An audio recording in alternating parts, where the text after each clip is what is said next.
Today we're going to be looking at a passage in Hebrews chapter 12. As we are approaching the Thanksgiving holiday, we're going to be spending the next few weeks looking at some different verses that talk about the need to be grateful, to show gratitude to God. And we're going to be looking today at this passage here in Hebrews chapter 12, verse 28. It says here, "Therefore, since we receive a kingdom which cannot be shaken, let us show gratitude, by which we may offer to God an acceptable service with reverence and awe." Here the Hebrew writer talked about in this verse the need to obey God, to serve Him, to do His will. And we do this with reverence and awe, or respect and godly fear. We recognize who God is. We recognize His place as the Creator, that He is over all of us. He is the one who made us. He is the one who continues to provide for us, who has the power over us. And so we recognize Him, we respect Him and honor Him as God.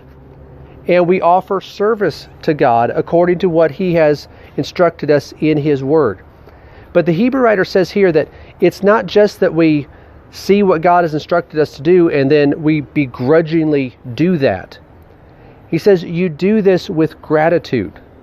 It is with gratitude we offer this service to God with reverence and godly fear, out of an understanding about what God has done for us, what God is continuing to provide for us, and the hope that we have through Him.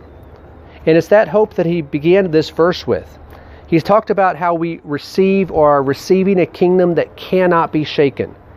As we are going through this particular period of time in our society, and there's uncertainty and unrest, and who knows what the future holds, we have, as Christians, we have stability. We have a solid foundation because we are part of a kingdom that will never be destroyed. As we are part of the Lord's church, we may live in a country that is prosperous today and then would fall in the near future, or maybe far in the future, but it's all uncertain. We may be facing difficult times. We may have hardships that we have to endure, but we are part of the Lord's kingdom, that kingdom that cannot be shaken, that kingdom that will endure forever. We can be part of that kingdom. And so because of that, because of what God has provided for us, because of the hope that we have in Him, let us show gratitude. Let us always be thankful to Him. And it is with that attitude of thankfulness and gratitude that we will be able to offer a service to God that is pleasing to Him.